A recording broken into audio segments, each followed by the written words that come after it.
Hey everyone, it's Dr. Cam. Welcome to Maximus Live episode 34. It's amazing how many of these we've gone through by being really consistent about our Thursday 6 o'clock episodes. So, welcome to everyone who's joining us from Instagram Live, Twitch, our most loyal users on Discord, including our customers, and also Clubhouse and Twitter Spaces. So every week we start out with a weekly unpopular opinion, kind of showing my kind of interesting views about health in the world. And then we get into questions that are submitted by the audience. We always love call-in questions. So if you have any questions about mind, body, and masculinity, there you go. Please feel free to call in and ask your questions. So this week's weekly unpopular opinion is that the best way that a man can show self-love is actually by having high demands of himself. So as opposed to Jocko Willink's opinion that discipline equals freedom, my opinion is discipline equals self-love.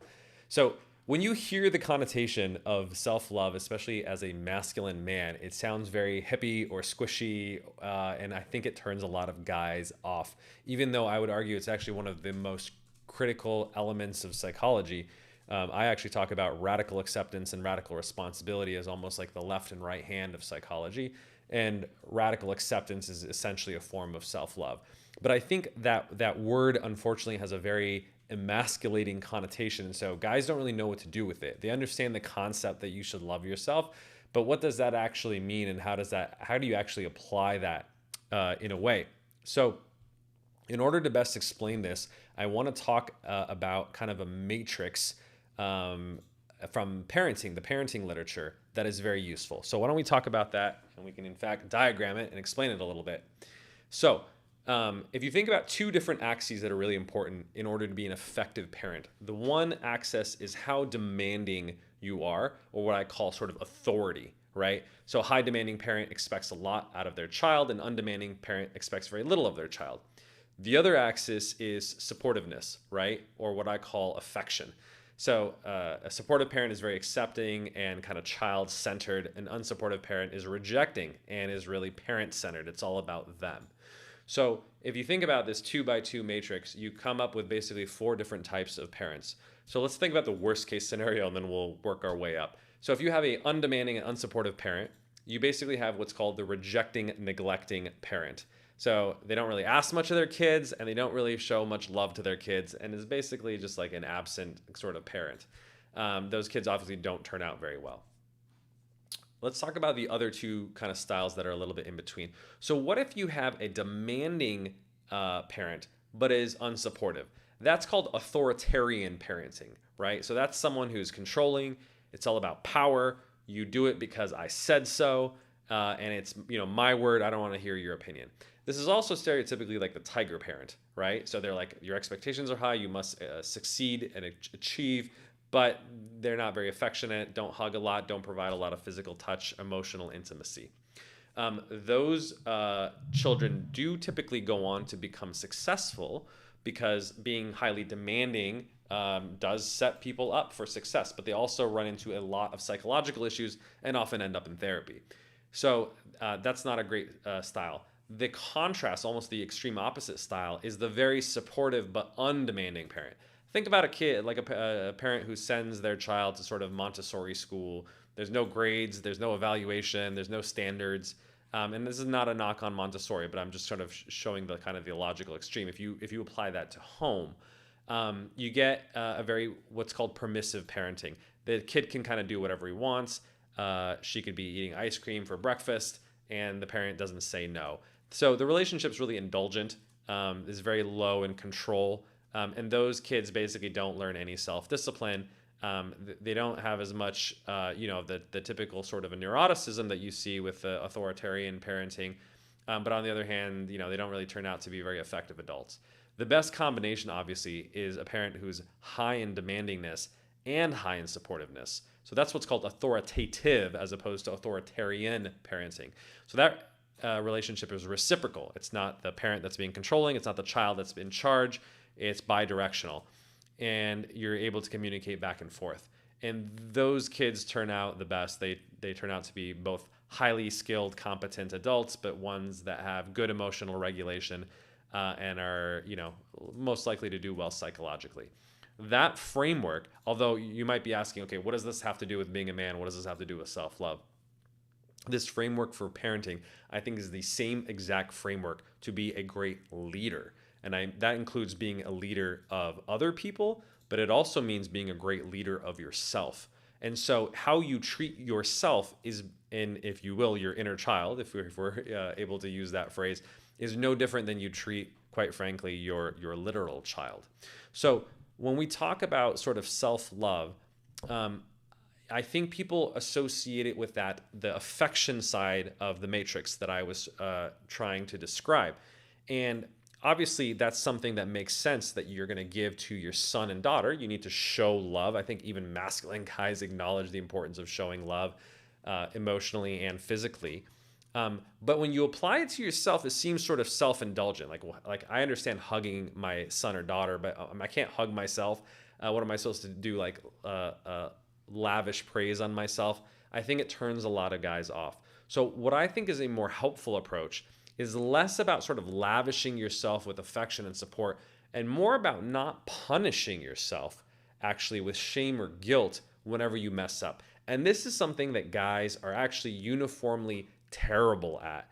They beat themselves up whenever they fall short, whenever they fail. And the problem with that, of course, is it results in very typical depression, anxiety, and negative spirals of behavior.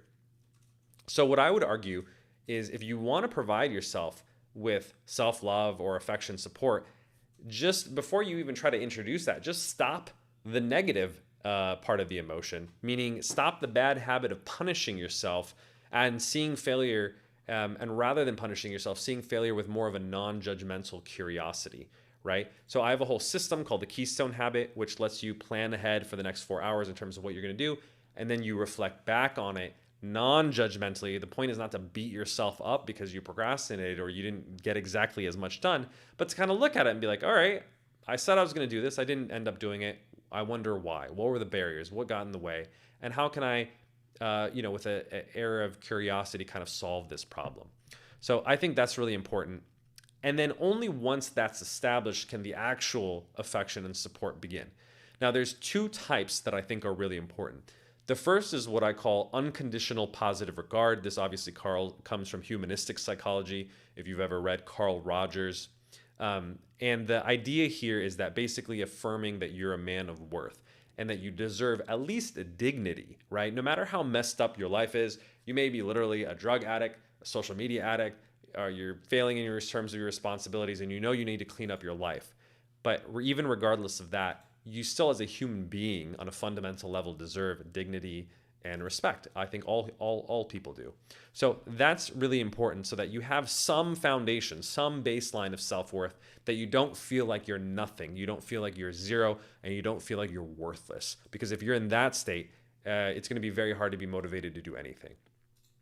Now, on top of that foundation of unconditional positive regard, there is a place for conditional positive regard, meaning providing praise when you do things right? Now, this should really be seen as a bonus, not a requirement to receive praise. Because remember, you are providing yourself with unconditional positive regard anyway, just by being alive, right?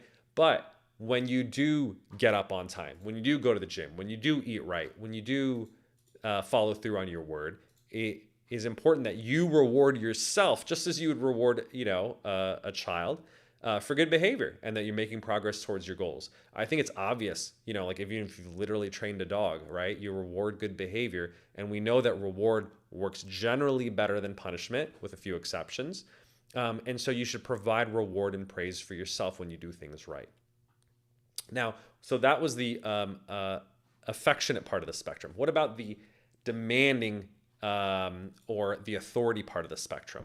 So in order to be an authoritative parent, a complete, robust parent, you have to not only provide affection, but you have to provide that authority.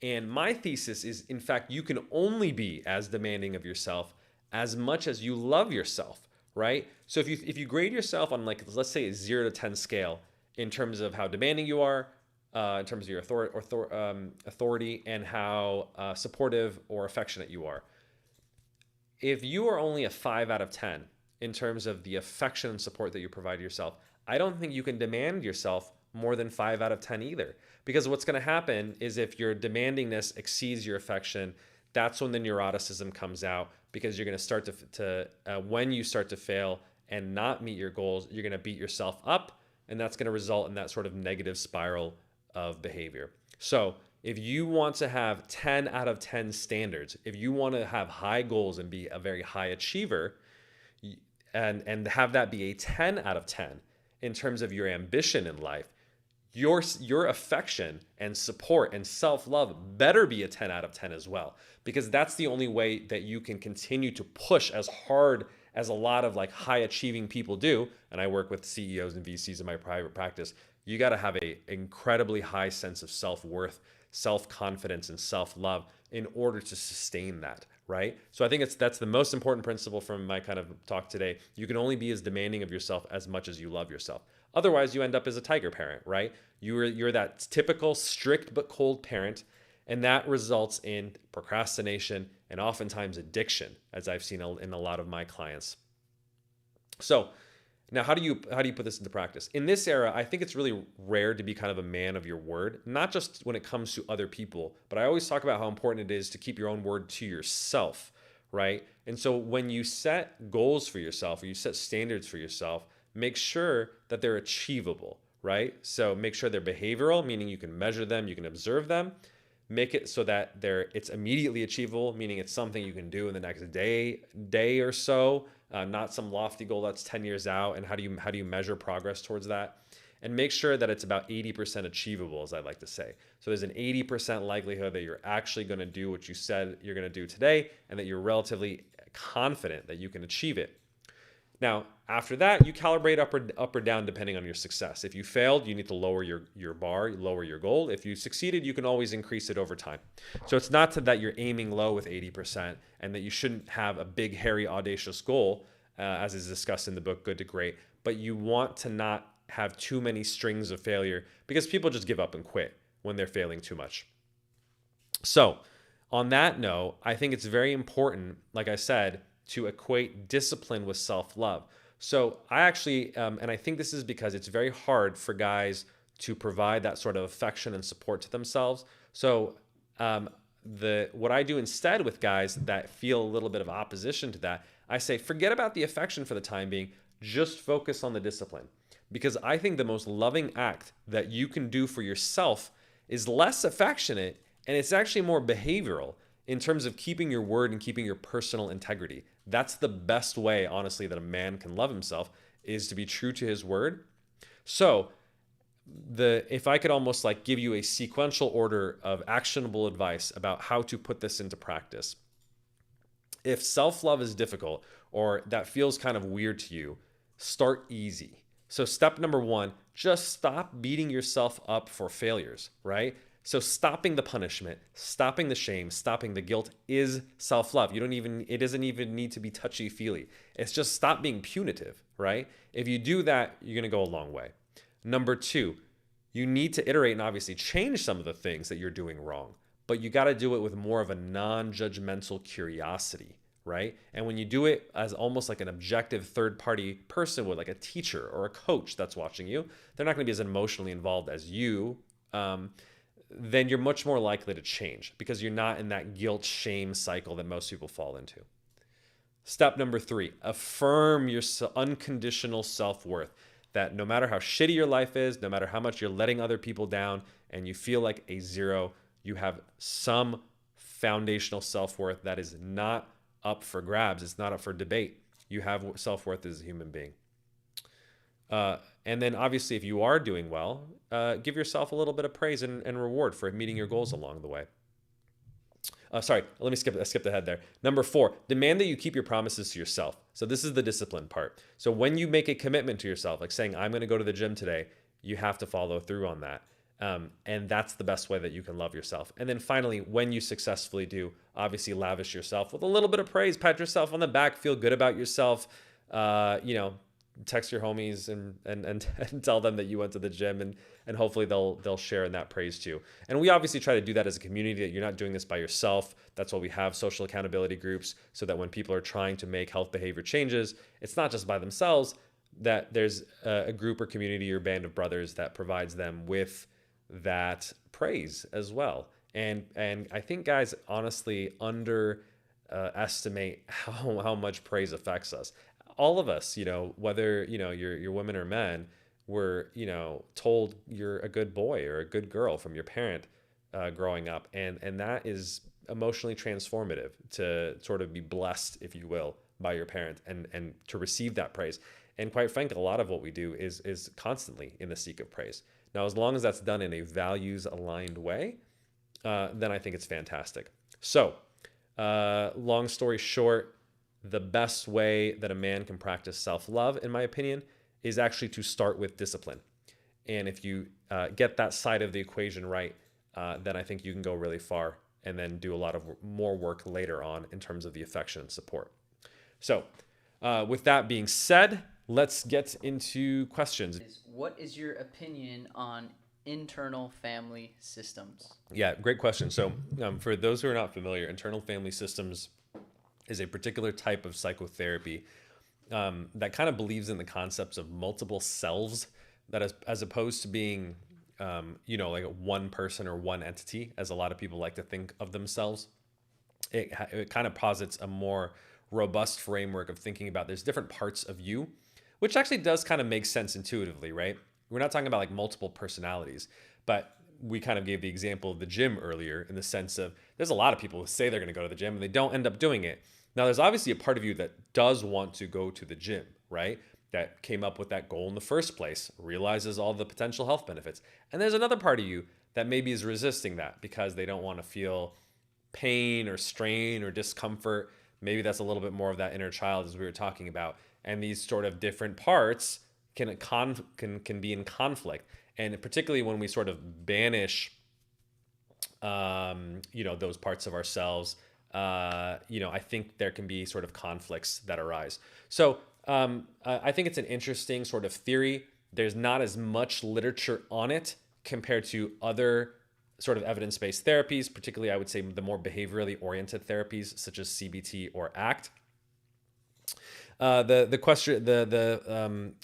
person asked, why do you promote CBT when no other study has shown it has better outcomes than any other form of psychotherapy? That's incorrect. It depends on what you're talking about in terms of treating what, better outcomes for what.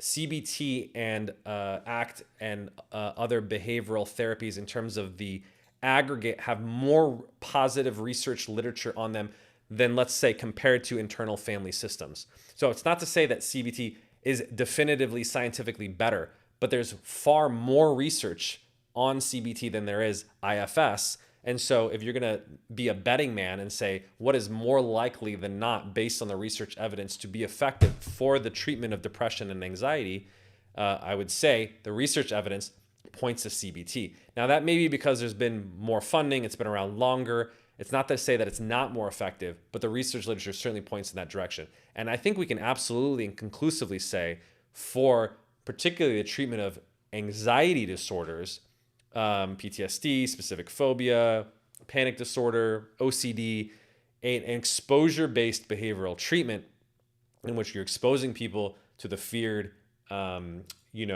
element through repeated and graduated exposure, is a clear evidence-based and probably the most effective component of any sort of therapy for anxiety. I'm not an expert on IFS, so I'm not saying that it's not done, but it's not a core part of it. And I don't think IFS is considered a behavioral treatment. So if someone has OCD, I would absolutely not recommend them to do internal family systems and talk about the different parts of themselves. But they should do some exposure-based therapy, and then they can add a framework on top of that that can be helpful. Now, in my work, I sort of use ACT, or acceptance and commitment therapy, as the main psychotherapy that I both teach and practice.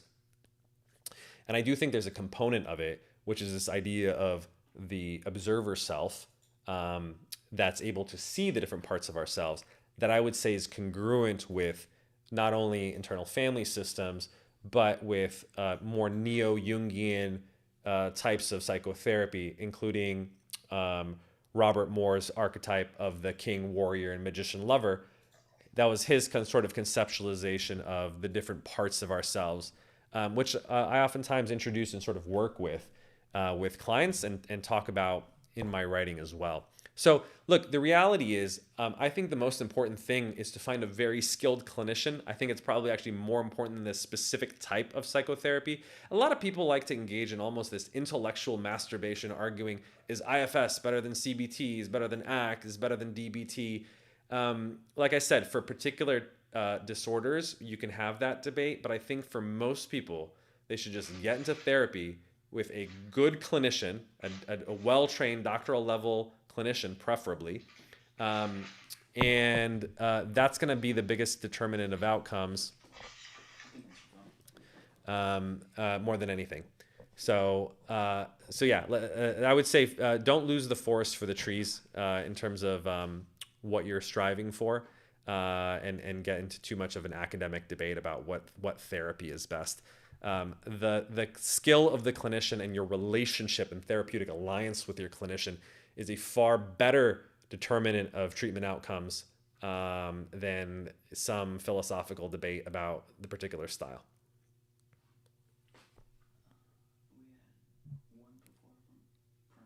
Yeah, why don't you read that one? All right, we had another question on YouTube.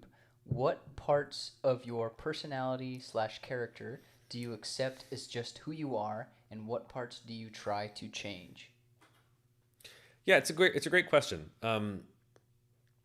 I would argue that the particular personality traits that have been empirically shown to be relatively stable over the lifespan, you need to accept to some degree. And we've talked a little bit about this before in terms of the big five, right? Openness to experience, conscientiousness, extroversion, agreeableness, and neuroticism are relatively stable over time. They are amenable somewhat to change. Some of the stuff smooths out just naturally over time. People just, for instance, generally become less neurotic as they age. I don't know if it's like hormone levels decreasing and then they become more emotionally stable. That's an example. Extroversion is probably the most genetic and neurologically oriented of the big five. So if you're an extreme introvert, you're probably always going to be an extreme introvert. If you're an extreme extrovert, you're probably always going to be an extreme extrovert. It might mellow out a little bit, but I think those are generally elements that you should accept as who you are, because your preference for social activity, and particularly your ability to gain or lose energy from them, is probably going to be the same over time. Now, you can learn to be, and we talked about this in previous shows, to be a pseudo extrovert if you're an introvert, because it's more effective. Obviously, like you gotta speak in front of a large audience to learn to turn that on and develop that as a skill set. But it doesn't fundamentally change who you are. Like I said, it's a pseudo extrovert, right? You still need to recharge your batteries. So you can learn to be extroverted temporarily in a certain environment or context because it's helpful to be effective towards your personal goals or projects, but it doesn't make you an extrovert. It just makes you seem like an extrovert, and it's effective to be an extrovert temporarily, but your core essence of who you are, your fundamental personality, is still an introvert, and you have to kind of accept that. So what's the difference between accepting and not accepting it? The difference is, if you're an introvert, right, biologically speaking, and you try to act like an extrovert, and you don't go recharge your batteries, you don't go spend time alone, you don't focus on recovery, you're going to burn out. Versus someone who's a true extrovert, they can go out every single night and not burn out because they just gain energy from it, and they're wired differently from you. That's the difference between someone who accepts it and doesn't accept it, versus a pseudo extrovert who owns the fact that they're an introvert and accepts it, says, hey, look, I'm not going to let this from stopping me in terms of being an effective teacher or speaker or going on a date. I can be extroverted, funny, charismatic, and all the things that I need to be effective. Yet I accept who I am, and I can't do that every single night. I need to take some times off. I need to spend some time alone. I'm gonna do a little bit of reading and do a little massage, do a little recovery work, because I know that I burn out easily. So, within an hour span of time, I can be just as effective as any extrovert, but I need more recovery time. And by the way, that same principle applies to aging. When you get older, you can lift weights, and be just as strong as much younger men. I think the main difference, if you talk to guys in their 30s, 40s, and 50s in particular, is recovery. That's what changes. You can be strong, but you can't just be like, lifting heavy weights on very little sleep, doing it every day, and pretending like your body's going to respond the same. It just takes more time to sort of heal and recover, and I think that's true psychologically as well. So the last part of my answer to your question is the parts that you try to change are obviously the parts that are in need of change in terms of your efficacy towards pursuing your personal values, right? For instance, there's a lot of folks who are on the autism spectrum in Silicon Valley. That's obviously a little bit more genetically and neurologically determined. So it's hard to change. Now, obviously, you can develop social skills and do social skills training, and maybe even develop a little bit more cognitive empathy that may be a little bit more lacking, typically in autism spectrum disorder. However, in that particular context, I don't think it hurts folks with ASD. In fact, it may help, right? Professionally, their intelligence, their ability to do technical work. And also, a lot of people have the same kind of condition, if you even want to call it that, versus being sort of neuroatypical. It's not necessarily a problem. So in certain contexts, you may not even need to change it, because if it doesn't harm you, and other people don't judge you sort of negatively for it, because I don't know, half the people have the same thing, or at least are allies or empathic towards it, you may not need to change it. However, if it's significantly getting in your way, right? Now you're finding, okay, great, I'm on the autism spectrum, I'm fantastic at school or work, but I cannot, seek and maintain a romantic relationship, then, okay, a little bit of coaching, some therapy, may be helpful to understand what your stumbling blocks are in terms of your social skills or other things. And you may want to figure out if you can change some of that. Or find someone who's incredibly understanding. It doesn't matter. So that's the other thing too. I think you should try to change what's needed to change in order to be effective, and to get your needs met in this world in terms of pursuing your values. But ultimately, you got to also just find a good fit, right? Like I was saying with the autism spectrum, they tend to stereotypically do better in technical fields. So why bash your head in? And if you do try to do sales, for instance, if you don't naturally have good social skills and cognitive empathy, you can try your best to level up, but you're never going to be world class, versus you may be world class technically. And it's the same thing. You may want a certain type of man or woman to be your partner, but if they're not super understanding of your particular neurotypicalness or your personality, whatever it is, you're gonna be fighting an uphill battle. So change what you can, but also find environments and people who, quite frankly, accept who you are, and maybe even reward you and like you for those things. There's a lot of women who like super intellectual guys who like to nerd out about a lot of topics, as folks on the spectrum like to, and it's a plus, not a negative. So pick the hills that you're willing to fight, the battles that you're willing to fight, and then other places, just find low-lying land where your life is just going to be much easier. Classic book, it's a bestseller, called The 7 Habits of Highly Effective People. Yeah, it's a great read. I think I read it when I was like 16 years old. It's one of the classic sort of business / personal improvement books. I think one of the challenges of it has a lot of traits that like no one disagrees with. I think like one of the 7 habits that I recall is being proactive. It's like, okay, I think almost everyone agrees that being proactive is a good thing, personally and professionally. I don't know, maybe when you're 16, you need to hear that, because you want to just like lay low when you have a job for the first time, and you don't want to mess up. But I think most adults sort of get that proactiveness is sort of important. So I think the principles are good. I think the problem is like putting into practice, like a lot of business books, is the hard part. I do think the most important principle that I ever took away from that particular book, though, was the matrix, because we talked about a matrix at the beginning of this conversation, of the urgent, important matrix, right?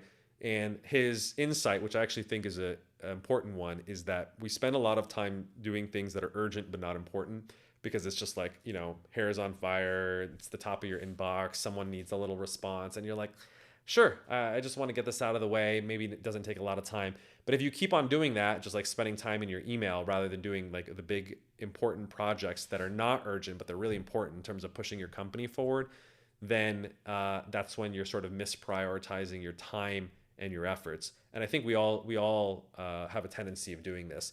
And so I actually, in fact, have a high school buddy who has started an app. I think it's literally called Priority Matrix, and it's based on Stephen Covey's little matrix.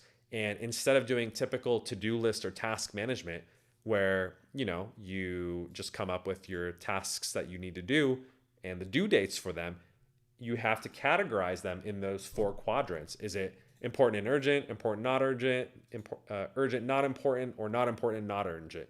And that helps you bucket those tasks in terms of what to tackle, and encourages you to don't spend so much time doing the urgent but not important tasks. Spend more time doing the important and not urgent tasks. They need to be relatively balanced in order for you to be the most effective person. So that's the best part of the book, in my opinion. I don't think you need to read the whole book. There's a million summaries of 7 Habits of Highly Effective People. I think most business books should be a medium essay that's like 10 pages long. So just read that if you haven't read it before.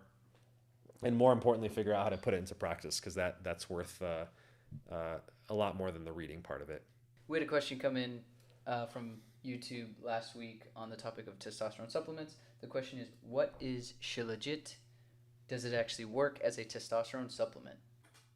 All right, so it feels like every week we get a new question about some random herbal testosterone element or supplement, and whether it increases testosterone. Keep them coming. I think they're interesting questions, and I always actually like reading the research literature. By the way, that's what I encourage everyone to do. Is please don't read like random blog articles, with the exception of people who are like clinician scientists who are actually reviewing the evidence. Read the actual research literature, because that's what really matters. Because here's the problem. People read some random blog article. The blog article is probably sponsored by a supplement company. It says, shilajit is the next big thing that will boost your testosterone. And then they point to a study and they say, the study said it increases testosterone. Here's the proof. And then you read that and you're like, oh, okay. Published scientific evidence, right? And it's not that they're lying. It's true, but you have to interpret it in context and understand, what does a statistically significant increase actually mean, right? So as a scientist, I actually go and read these papers. So first of all, let's talk about what shilajit is. It's actually hard to describe because people don't really know what it is. It's literally this black stuff that grows on rocks in the Himalayas. As best as I have read, it's basically like decomposing plant matter that turns into a black mush. And is like a humus, I believe is it's called. It's like decaying detriment. And they collect it and scrape it off these rocks and put it into like some gooey supplement that you can go buy on Amazon and consume. And the claim is that it increases testosterone. And so I tried to look at the research literature. First of all, it's not a lot of literature. So just like we were talking about CBT, where there's probably thousands of studies that substantiate the evidence for CBT as a psychotherapy, there are very few studies on shilajit. So first of all, just on the basis of that alone, given that there's not a lot of research literature that supports it, if you find one study that even showed an increase, I would not be convinced to take any supplement, because I'm like, that's one study.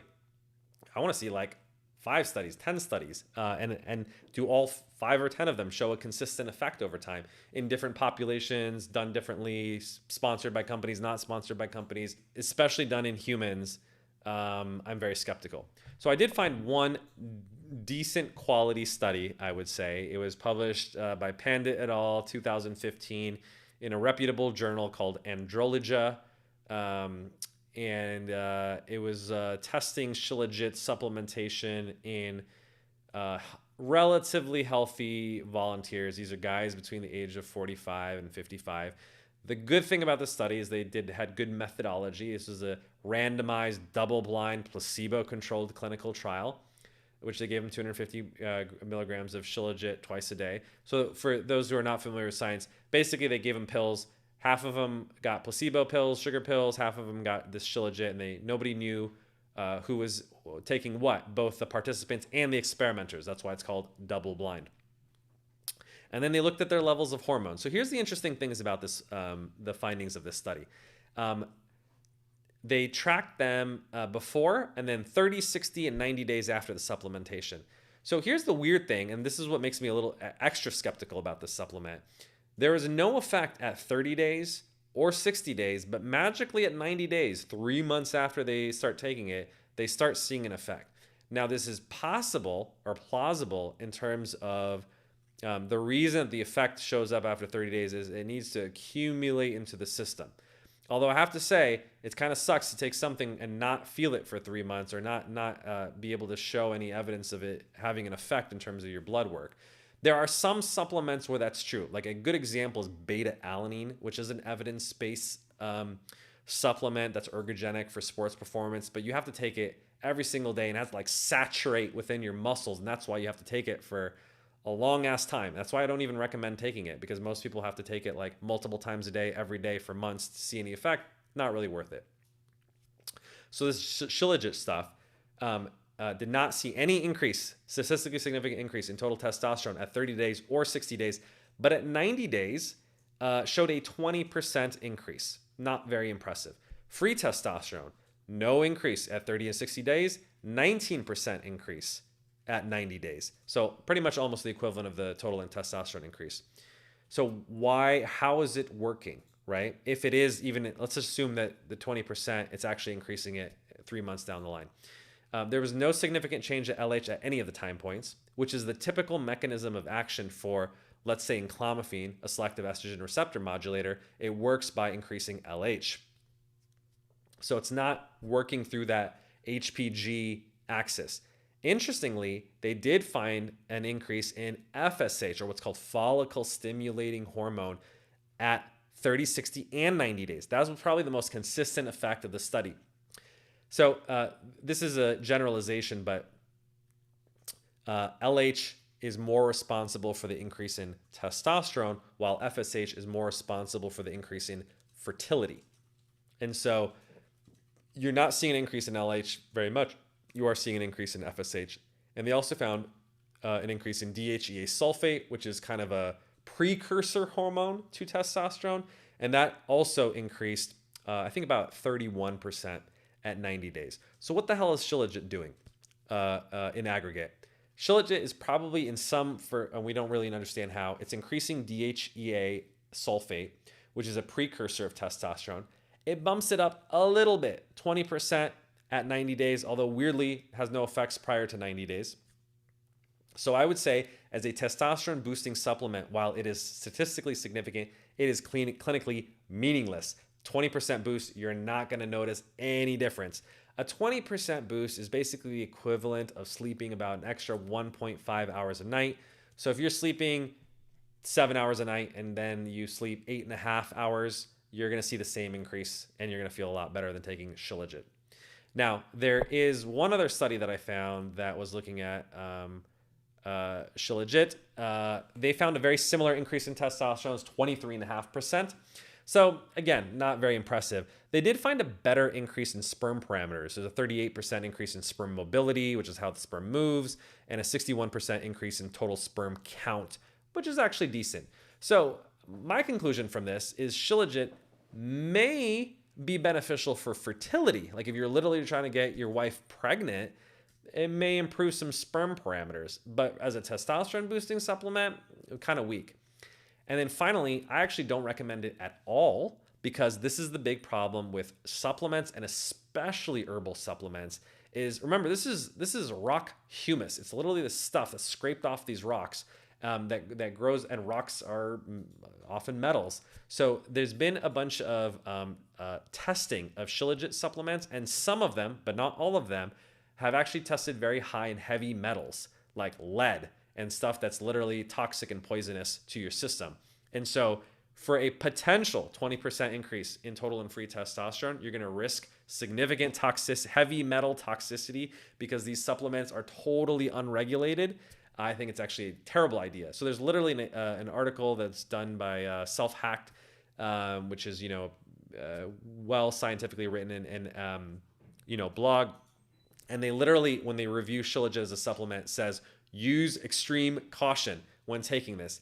And I don't know about you, but I'm not going to take something that requires extreme caution, and it's very risky to take in terms of toxicity with very little potential benefit. That's why I'm just such a much bigger fan of pharmaceutical drugs. People, even though they think, oh, natural is better, not from a toxicity standpoint. At least with a pharmaceutical drug, you know you're not getting heavy metal toxicity. It's always tested for it. There's one ingredient, and that one ingredient has been shown in order to get FDA approval to be a prescription drug, at least for some indication that it's effective.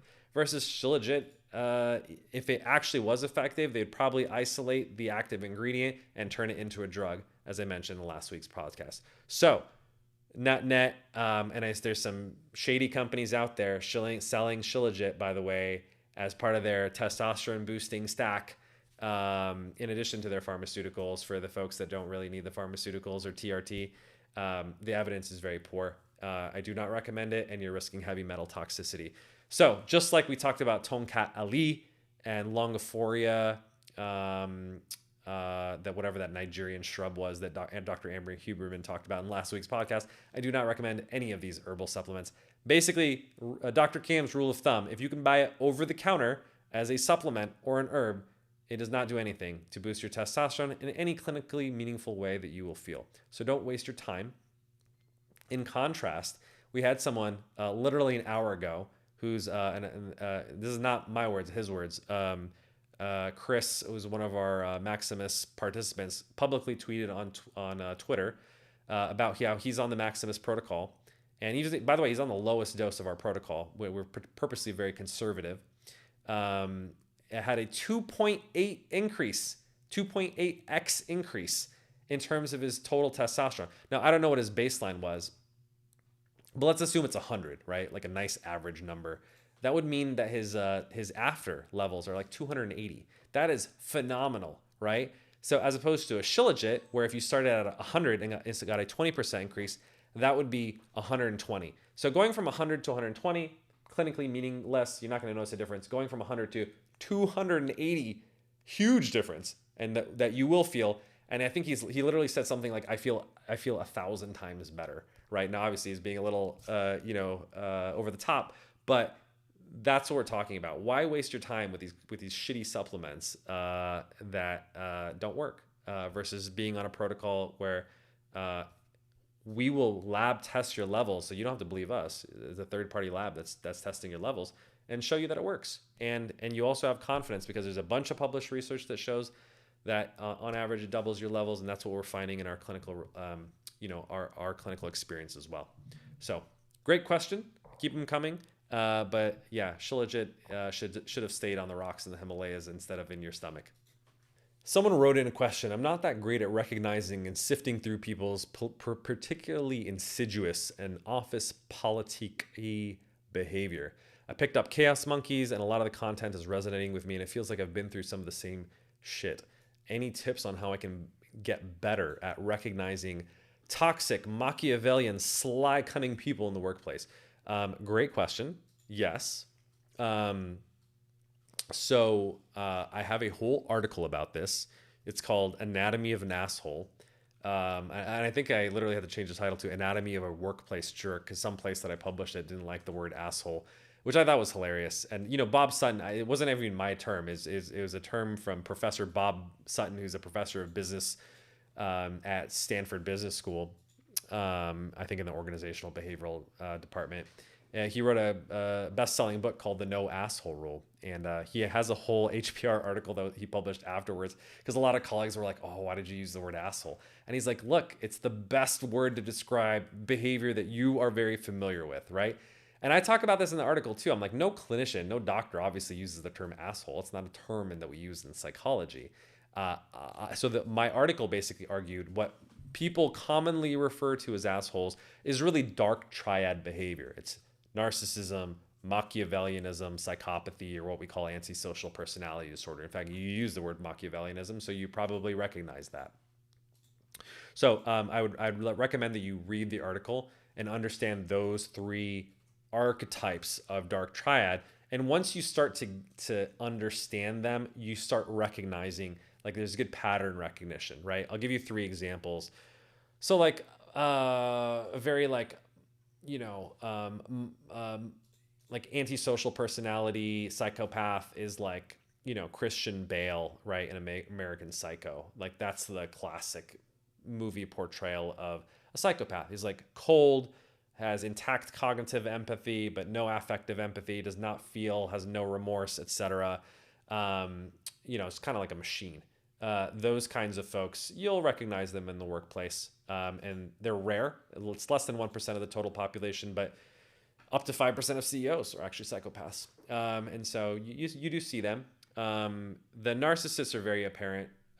You can pick your favorite presidential leader as a example of narcissism, and so that's very easy to spot, right? Because they're the star of their reality television show or movie, and you are just a supporting cast member. That's the best analogy for narcissism.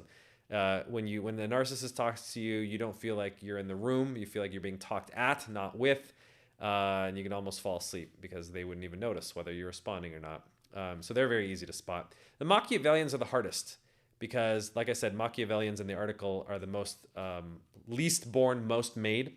It's the least genetic. Psychopaths are very genetic. You're born a psychopath, or you go through early childhood trauma, but you don't really you can't kind of choose to become a psychopath because it's hard to turn off how you feel. But a lot of people can become Machiavellian.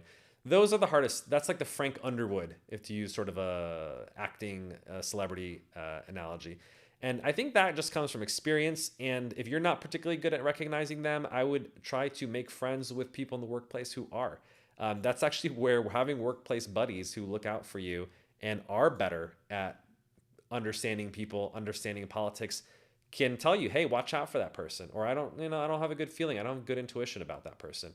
And that's a really good heuristic, by the way. Paul Graham, right, who I mentioned earlier, who's one of the founders of YC, talked about how Jessica, his kind of like co-founder, co-partner, was just better intuitively at people. And so he would almost lean on her when he was trying to suss out someone, because she was just, her kind of pattern recognition was fantastic. And so if you're not good at it, I would rely on someone else's pattern recognition and pattern matching at first, and then you can train almost your pattern matching algorithm on theirs, right? Because if you're like, I think that person is safe or a good person, they're like, no, totally Machiavellian, you want to watch out for them. You're like, okay, what are the signs and symptoms? Why are they coming to that conclusion, but I'm not? And so you can basically train up or level up by having an expert. So that's what I would actually do in order to learn. It's like mentorship, or almost like shadowing someone who has a very accurate intuition. I always say, by the way, that intuition is nothing more than accurate pattern recognition. Someone's intuition has just become very good and very trained over time at seeing it. Like I said, for instance, psychopaths are very rare.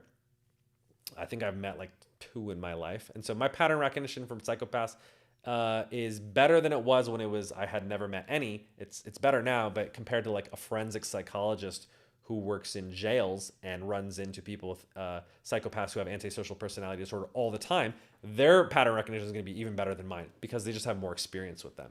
I would say, when it comes to, the narcissist or Machiavellians, I probably run into a lot more of those given I work with executives. So yeah, you can learn that over time. All right, it is 7:00, everyone. Thank you so much for joining us on Maximus Call-In Radio Show 34. We had a great discussion today, weekly unpopular opinion about how the best way of showing self-love as a man is actually to start with discipline. And then we had a great series of questions. I was talking about another ineffective herbal supplement called shilajit. Doesn't do much for testosterone. We talked about internal family systems as a type of psychotherapy, understanding what parts of your personality or character you can accept versus what parts that you can change. Talked about the classic Stephen Covey book, 7 Habits of Highly Effective People, and how as a entrepreneur or founder, you can find investors that are more aligned with your values. So great series of questions, and catch us next week, Thursday at 6 o'clock. You can feel free to submit your questions ahead of time. I know there's a couple of people on YouTube. You can join our Discord. Just reach out to Victor or reach out to us on any of our social media channels. We'll explain how to get on the Discord if you want to do a live chat next week. All right, everyone. Thank you and have an amazing evening.